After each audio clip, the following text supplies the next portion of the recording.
Hello student, मैं start करने जा रहा हूँ कुछ मेडिकल का पार्ट बीएचयू एंट्रेंस के लिए। देखिए क्या स्टार्ट करने जा रहा हूँ। पहला है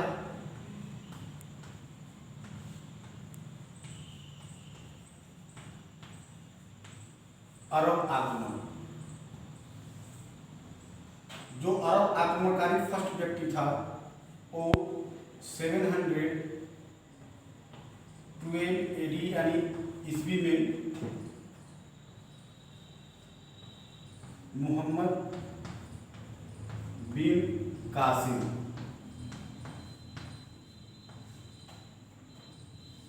आक्रमण करता है।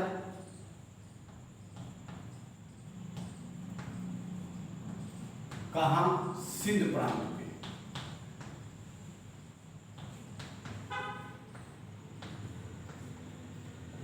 ये सिंध प्रांत के जो राजा रहते हैं उनका नाम है दाहिर। दाहिर को मोहम्मद बिन कासिम पराजित किया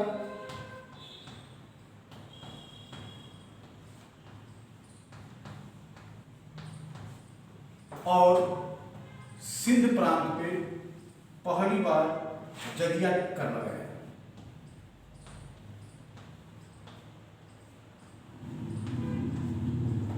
जजिया कर किसे लिया जाता था? गैर मुस्लिम से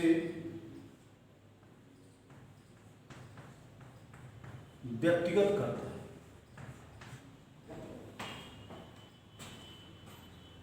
अरब आक्रमणकारी हमारे यहाँ पहला मुस्लिम, भारत पर आक्रमण करने वाला मोहम्मद बिन कासिम 712 ईस्वी में आक्रमण किया सिंध प्रांत पर।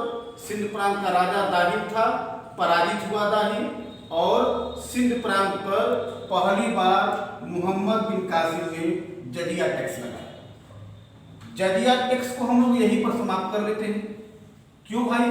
क्योंकि जजिया टैक्स पर प्रतिबंध लगाने वाला जो व्यक्ति था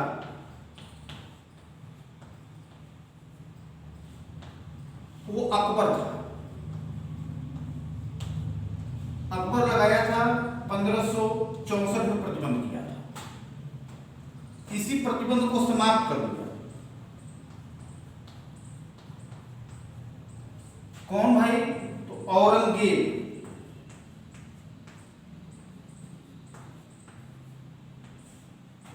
कब समाप्त किया? ये समाप्त किया था 1672 एडी यानी ईस्वी। यानी जजिया कर पुनः लागू करने वाला औरंगजेब, अकबर हटाया, औरंगजेब पुनः लागू किया और जजिया टैक्स को पूर्ण रूप से समाप्ति करने वाला था। जजिया टैक्स को पूर्ण रूप से जो समाप्त किया था वो 1720 में मोहम्मद शाह रंगीला।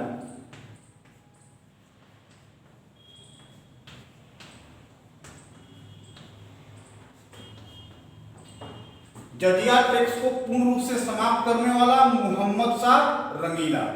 यह अरब आक्रमणकारी हो गया। अरब आक्रमणकारी जजिया टैक्स लगाया था और मोहम्मद शाह रंगीला जो है पूर्ण रूप से समाप्त किया था। अकबर प्रतिबंधित किया और औरंगजेब इसको इस प्रतिबंध को समाप्त कर दिया, यानी पुनः लागू कर दिया 1672 में।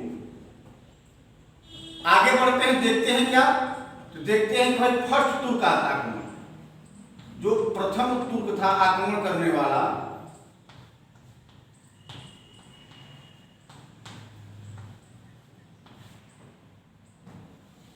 वो 1 सेंचुरी में यानी 8वीं शताब्दी में, उसका नाम था अल्पगीर। यह असफल रहा था।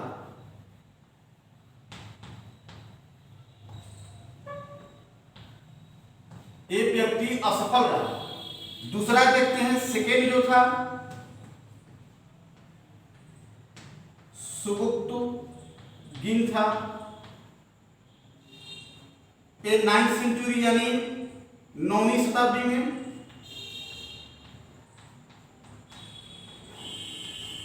यह भी व्यक्ति जो है असफल रहा।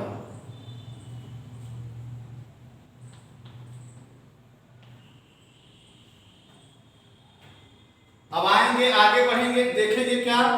तो इसी अल्पगीन के द्वारा किया क्या गया कि अफगानिस्तान के गजनी में, एफ मतलब अफगानिस्तान एक क्षेत्र था जिसका नाम था गजनी। गजनी में क्या किया था, गजनी वंश की स्थापना किया था।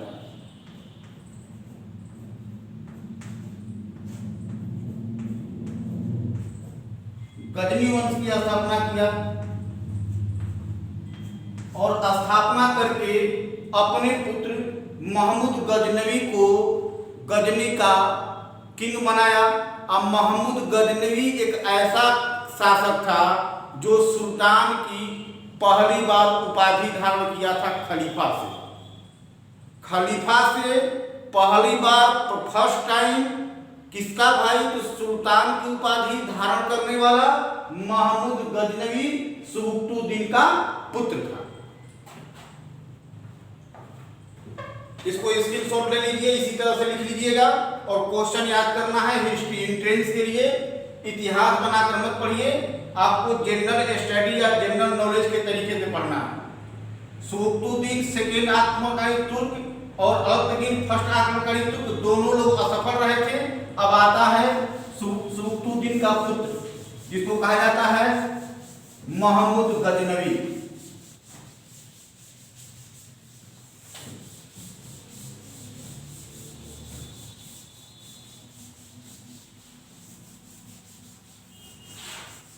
हेडिंग हम देंगे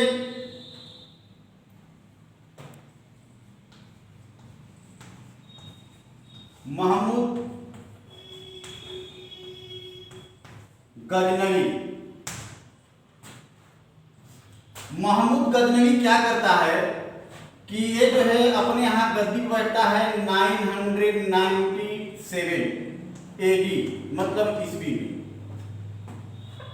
महमूद गजनवी टोटल जो है भारत पर 17 बार आक्रमण किया।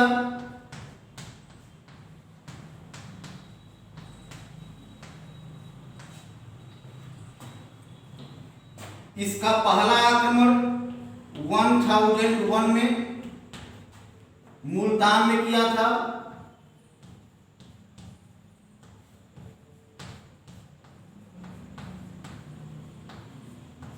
मुल्तान विजय, इस मुल्तान का जो राजा था, किंग जो था, उसका नाम था जयपाल। जयपाल महमूद गजनवी से हार जाता है और इसी हार के कारण वो बहुत मायूस होता है और अपने आप को संभाल नहीं पाता है, सिंध नदी में कूदकर आत्महत्या कर लेता है।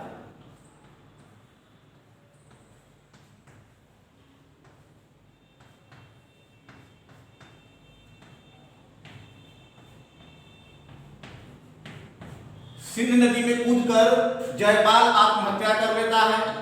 देखते हैं कि महमूद गजनवी का और विजय 1004 5 पंजाब विजय,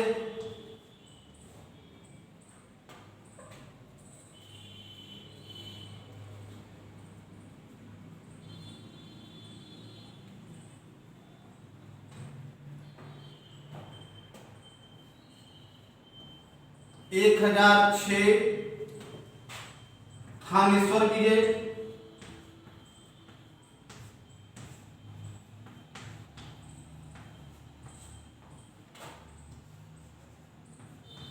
1011 या 12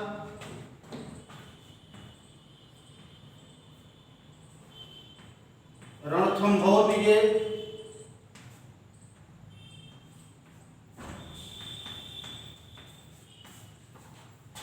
देखते हैं 1070 AD में जो किया था वो फर्स्ट टाइम जो है वो साउथ में, दक्षिण भारत में किया था। किसका भाई, मंदिर पर आक्रमण।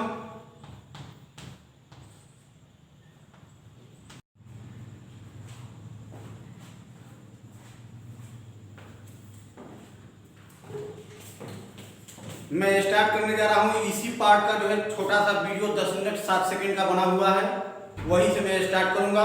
स्टार्ट क्या करना है, देखना है यहाँ कि मैं इसमें लिखवाया हूँ कि 1070 में क्या भाई, साउथ में यानी दक्षिण भारत में महमूद गजनवी का मंदिर पर आक्रमण होता है। यह मंदिर पर आक्रमण जो है महमूद गजनवी का पहला फर्स्ट आक्रमण मंदिर पर, इसलिए इंपोर्टेंट है।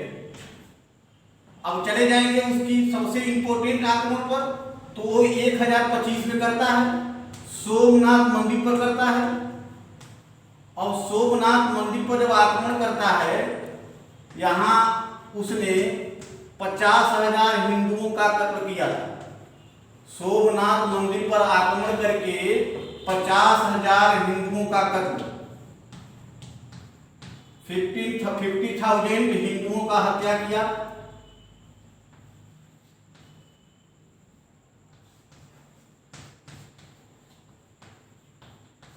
और 10,000 टन सोना लूटा था।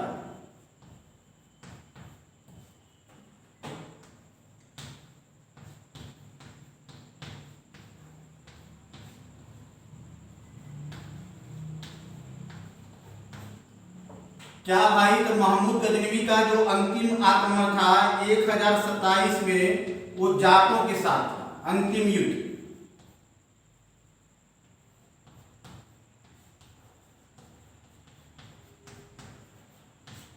अब अंतिम युद्ध जाटों के साथ हुआ, तो जो भी सोना कुछ लेकर जा रहा था, उसको जाटों ने कुछ लूट लिया। इसीलिए महमूद गजनवी को कभी भी भारत में इस्लाम प्रचारक नहीं कहा जाता है, उसे लुटेरा, चोर, डाकू की संज्ञा दी जाती है। अटल बिहारी वाजपेयी जब अफगानिस्तान गए थे, तो वो वहां कहे अपने सचिव से कि हम वह गजनी देखना चाहते हैं कि जहां के लुटेरा आकर भारत में लूट मचाया था। गजनी अफगानिस्तान का एक छोटा सा क्षेत्र था, उस छोटे से गांव का लुटेरा आकर भारत में आतंक मचाया था। गजनी हम देखते हैं कि गजनी के साथ एक जो है विद्वान आया था, जिसका नाम था अल-बरूनी। अल-बरूनी जो है विद्वान था, ये एशिया का पहला सर्वश्रेष्ठ विद्वान था, एशिया का पहला सर्वश्रेष्ठ विद्वान। और पुराण को कहा जाता है कि पहली बार पढ़ने वाले मुस्लिम विद्वान। पुराण को पढ़ा था और रामायण, महाभारत, भागवत गीता को अरबी में अनुवाद कराने का जो प्रयास किया था। और इसी अल-बरूनी की एक पुस्तक है जिसका नाम है किताबुल हिंद। एक किताबुल हिंद में क्या भाई, किसका इतिहास, तो यह जो है भारत का यानी इंडिया का और अफगानिस्तान का इतिहास लिखा है। और अल-बरूनी विद्वान गणित में, तर्कशास्त्र में, संस्कृत की भाषा का, उर्दू भाषा का, अंग्रेजी भाषा का, हिंदी भाषा का बहुत ही एक अच्छा विद्वान माना जाता है। और अल-बरूनी तो उसके साथ आया था, लेकिन क्या है कि महमूद गजनवी के दरबार में 3 अन्य विद्वान रहते थे। 3 अन्य विद्वान में नाम याद करेंगे, उसमें पहला का नाम कुतुबी था, सेकेंड वैहाकी नाम था, और थर्ड का नाम था फारूकी, या इसको फरिश्ता भी कहते हैं, फारूकी या इसको फरिश्ता भी कहते हैं।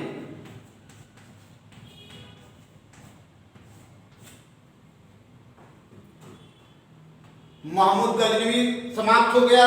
इसी गजनी वंश की समाप्ति जो है मोहम्मद गोरी के द्वारा किया जाता है। कहा जाता है कि शहाबुद्दीन मोहम्मद गोरी गजनी वंश को समाप्त कर दिया और वहां पर गोर वंश की स्थापना की। और गोर वंश की स्थापना करके अपने बड़े भाई गयासुद्दीन मोहम्मद गोरी को गोर वंश का शासक बनाया। मोहम्मद गोरी इंपोर्टेंट है। क्यों इंपोर्टेंट है? तो मोहम्मद गोरी भारत में दिल्ली सल्तनत किया था, यानी दिल्ली सल्तनत स्थापित करने का श्रेय वह तुर्क मोहम्मद गोरी को जाता है।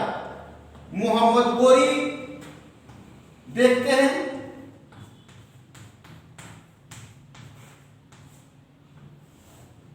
मोहम्मद गोरी ने बताया कि गजनी वंश की समाप्ति कर गोर वंश की स्थापना किया। अपने बड़े भाई गयासुद्दीन मोहम्मद गोरी को वहां का शासक नियुक्त किया, अपने चला आया भारत विजय करने के लिए। इसका भारत पर पहला आक्रमण होता है 1175 1175 में। आक्रमण वही जहां महमूद गजनवी किया था, यानी मुल्तान पर। यह आक्रमण विजय हुआ, मोहम्मद गोरी इस आक्रमण विजय पाया। देखते हैं फर्स्ट आक्रमण है, सेकेंड आक्रमण देखते हैं। तो सेकेंड आक्रमण 1178 में करता है। वह 1178 में करता है कहाँ? गुजरात में करता है। गुजरात में करता है भाई। तो गुजरात के जो शासक थे वो भीम द्वितीय थे, भीम सेकेंड। और भीम सेकेंड जो है सोलंकी वंश के थे। लिखते जाएंगे सब, ये सोलंकी वंश के थे। भीम सेकेंड सोलंकी वंश के थे और इनकी माता थी जिनका नाम था नैनिका कुंवर।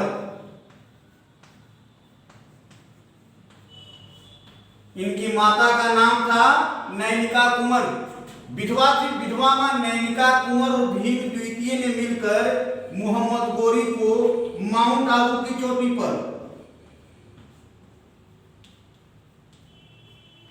ये माउंट आबू की चोटी, अरावली का नाम हम लोग सुने होंगे। अरावली पर्वत का एक गुरु शिखर है। इस माउंट आबू की चोटी पर किसको भाई? तो मोहम्मद गोरी को। मोहम्मद गोरी को ये लोग पूरी तरह से पराजित किए। मोहम्मद गोरी यहाँ पर पराजित होता है। यह मोहम्मद गोरी का भारत में पहला हार है।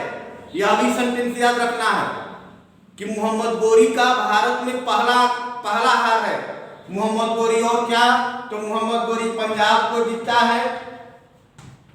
कहा जाता है कि पंजाब पर इसने 2 बार आक्रमण किया था। एक आक्रमण किया था 1185 में और एक आक्रमण किया था 1186 में। दोनों पर विजय पाया था। मोहम्मद गोरी 2 बार आक्रमण किया पंजाब में, दोनों बार विजय पाया। फिर आगे बढ़ते हैं तो मोहम्मद गोरी क्या करता है? पृथ्वीराज चौहान के साथ 1191 में, यानी प्रथम तराइन का युद्ध, प्रथम तराइन के युद्ध में कौन भाई मोहम्मद गोरी को पराजित करता है? तो पृथ्वीराज चौहान।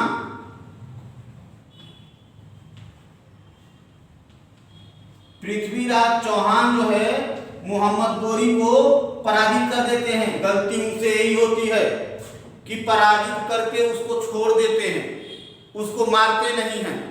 यदि मार दिए होते तो दिल्ली सल्तनत स्थापित नहीं हो पाती।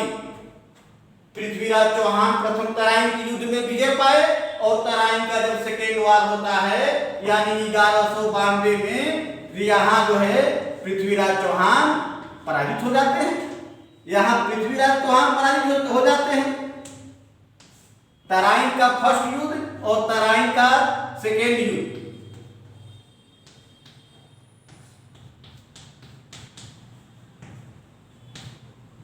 अब इस सेकेंड युद्ध के बाद मोहम्मद गोरी जो है भारत में दिल्ली सल्तनत स्थापित कर देता है। छोटी छोटी क्वेश्चन छूट रहा है जो कि हम जो है लेक्चर के आधार पर अपने कॉपी पर लिखते जाएंगे। मोहम्मद गोरी को भारत में पृथ्वीराज चौहान के विरुद्ध आक्रमण करने के लिए, युद्ध करने के लिए जयचंद निमंत्रण देता है। कहानी है बेटा कि जयचंद की बहन संयोगिता रहती है जिससे पृथ्वीराज चौहान प्रेम करते हैं और यह खबर जब जयचंद सुना तो संयोगिता का स्वयंवर रचाता है। उस स्वयंवर में सारे राजाओं को निमंत्रण जाता है, सब लोग जाते हैं, लेकिन पृथ्वीराज चौहान को निमंत्रण जयचंद नहीं देता है। जयचंद भाई वही जयचंद गढ़वाल वंश का शासक था जिसकी राजधानी वाराणसी और कन्नौज थी। और पृथ्वीराज चौहान ने क्या किए, उसी स्वयंवर में चले गए, स्वयंवर में घुस कर वहां से संयोगिता का अपहरण करके लेकर चले आए। इससे जो क्रोधित था जयचंद वहां तक तराइन के सेकेंड युद्ध में जब पृथ्वीराज चौहान को मोहम्मद गोरी बंदी बना लेता है, तो मोहम्मद गोरी जो है पृथ्वीराज चौहान के दरबारी कवि विद्वान, यानी क्या नाम भाई, जो पृथ्वीराज रासो लिखे हैं, पृथ्वीराज रासो जो लिखे हैं वो पृथ्वीराज चौहान के जो है विद्वान थे, चंद्रप्रदायी जिनका नाम था। और कहा जाता है कि रामायण, महाभारत और रामायण के बाद तीसरा सबसे बड़ा महाकाव्य है कौन, पृथ्वीराज रासो। तो मोहम्मद गोरी जो है विद्वान यानी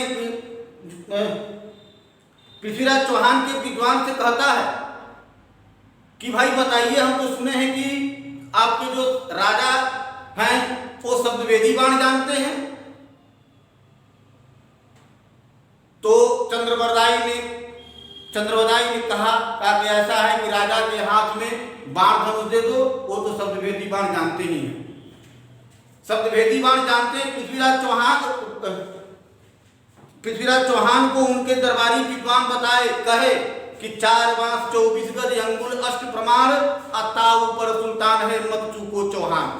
इसी बीच जो है जयचंद घंटा बजा देता है और पृथ्वीराज चौहान की वहीं पर सर कलम कर दी जाती है। और मोहम्मद गोरी जो है भारत में दिल्ली सल्तनत स्थापित कर देता है। जानता है जयचंद कि भाई मोहम्मद गोरी हरा दिया पृथ्वीराज चौहान को, तो हमारे पास नहीं आएगा। तो ये उसकी गलतफहमी थी, वो गलतफहमी कब अच्छी हुई उसकी, तो वो गलतफहमी आ गई सामने 1194। यहां जो चंदवार का युद्ध होता है, इस चंदवार के युद्ध में मोहम्मद गोरी ने जयचंद को बुरी तरह पराजित किया। 1194 के चंदवार के मैदान में जयचंद को मोहम्मद गोरी पराजित करता है। धीरे धीरे क्षेत्र विस्तार में लग जाता है। पहले राजस्थान अजमेर के क्षेत्रों को दिल्ली तक पहुंचा, अब आया भाई कन्नौज, वाराणसी, गढ़वाल वंश तक उसकी शासन आ गई। अब मोहम्मद गोरी के साथ आए जो है सेनापतियों के विषय में कुछ हम जिक्र कर लेते हैं।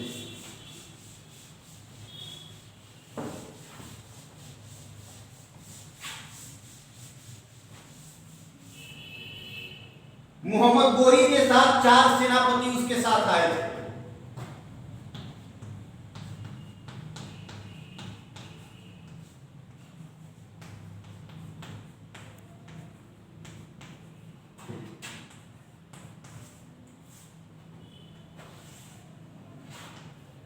क्वेश्चन बनाते चलेंगे। यहां पर कौन भाई पहला है, कुतुबुद्दीन ऐबक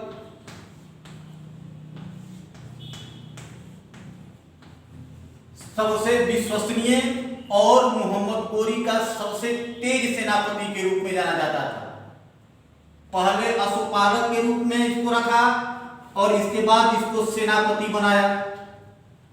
सेकेंड जो है वो बख्तियार खिलजी है।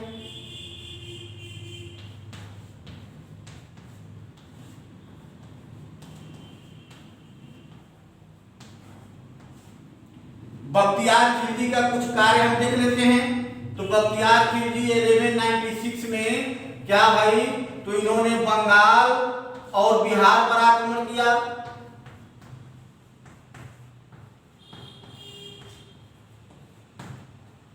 बिहार पर आक्रमण कर क्या करते हैं भाई, तो 2 विश्वविद्यालय, एक नालंदा विश्वविद्यालय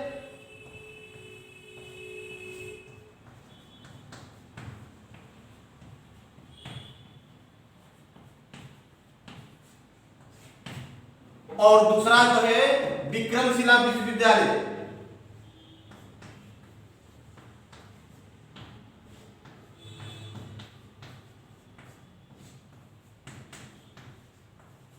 ये दोनों विश्वविद्यालयों को विध्वंस कर देता है। इस बख्तियार खिलजी से यहीं से जुटे हम क्वेश्चन पढ़ लेते हैं। क्या भाई, तो कहा जाता है कि मार्च 1206 को मोहम्मद गोरी अपना अंतिम युद्ध करता है किसके साथ? तो खोखरो जनजाति के साथ।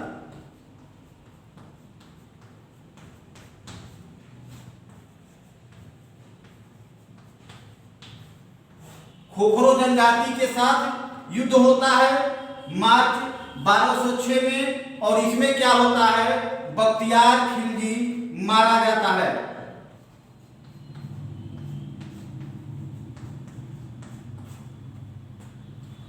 इसी खोखरो के वार में, खोखरो के युद्ध में मोहम्मद गोरी घायल हो जाता है, और मोहम्मद गोरी जब घायल हो जाता है तो मोहम्मद गोरी की डेथ जो है जून 1206 में हो जाती है। बख्तियार खिलजी भाई, पहला कुतुबुद्दीन ऐबक सेनापति, दूसरा बख्तियार खिलजी, और तीसरा देखते हैं तो उसका नाम है यालदौद।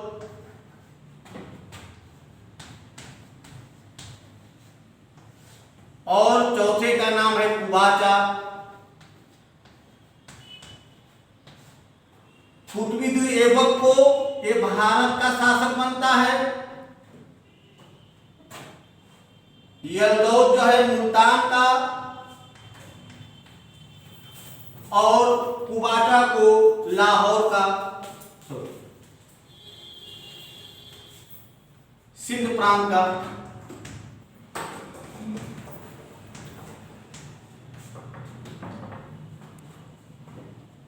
चलिए अब नेक्स्ट वीडियो डालेंगे तो कुतुबुद्दीन ऐबक स्टार्ट करेंगे, दिल्ली सल्तनत का फर्स्ट पार्ट स्टार्ट करेंगे, और वह दिल्ली सल्तनत से लेकर ये सारी जो चीज है उसमें ऐड किया जाएगा।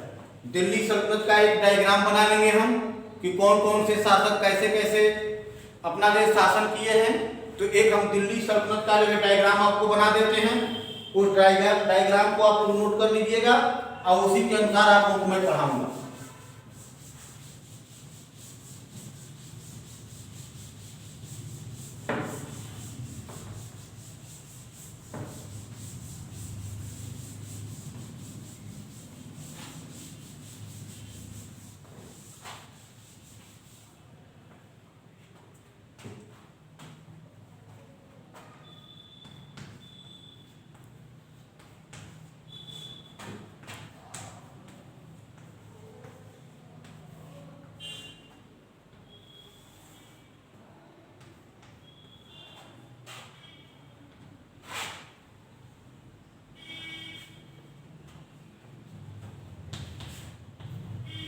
पहला गुलाम वंश। गुलाम वंश को मुमलिक वंश भी कहा जाता है।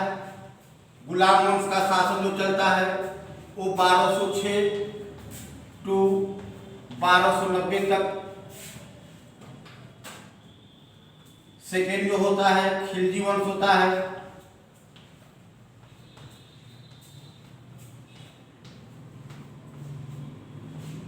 1290 टू 1320।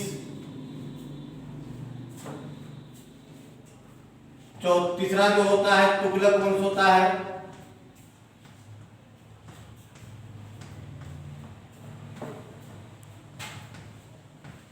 1320 टू 1414।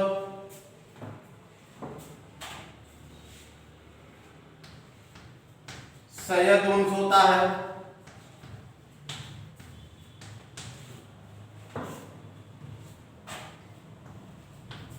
1414 टू 1451।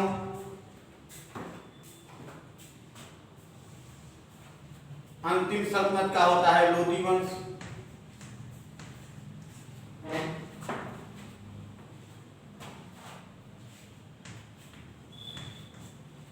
लोधी वंश होता है, लोधी वंश का पीरियड है 1451 टू 1526। टाइम पीरियड लिख लीजिए। अब एक एक करके मैं बताऊंगा कि गुलाम वंश में कितने शासक हुए थे, खिलजी वंश में कितने शासक हुए थे, तुगलक वंश में कितने शासक हुए थे, सैयद वंश में कितने शासक हुए थे, और लोधी वंश में कितने शासक हुए थे।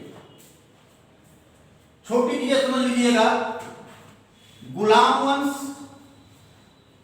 खिलजी वंश और तुगलक वंश, ये तीन ऐसे हैं कि कोई भी एग्जाम में अधिक क्वेश्चन पूछता है, और तीनों के अलग अलग शासकों को हम पढ़ेंगे। जैसे कुतुबुद्दीन ऐबक, उनका पुत्र आराम शाह, और एक जो है सूबेदार कह दीजिए उनको, इक्तदार कह दीजिए, सूबेदार कहते हैं, ऐसे हरिश्चंद्र वर्मा इक्तदार लिखते हैं, तो सूबेदार थे इल्तुतमिश, इसमें बैठते हैं तो इल्तुतमिश से बार बार क्वेश्चन आता है, रजिया से क्वेश्चन आते हैं, बलबन से क्वेश्चन आते हैं इंपोर्टेंट। खिलजी में जाएंगे तो इसमें अलाउद्दीन खिलजी सबसे इंपोर्टेंट हो जाते हैं। तुगलक में जाएंगे तो गयासुद्दीन तुगलक और मोहम्मद बिन तुगलक, और उसके बाद फिरोज शाह तुगलक, ये तीन लोग इंपोर्टेंट हैं। सैयद वंश में खिज्र खां और उसका लड़का, दो लोग इंपोर्टेंट हैं। लोदी में बहलोल लोदी, सिकंदर लोदी, और इसके बाद इब्राहिम लोदी। चलिए धन्यवाद, इसको पढ़ाऊंगा नेक्स्ट वीडियो में।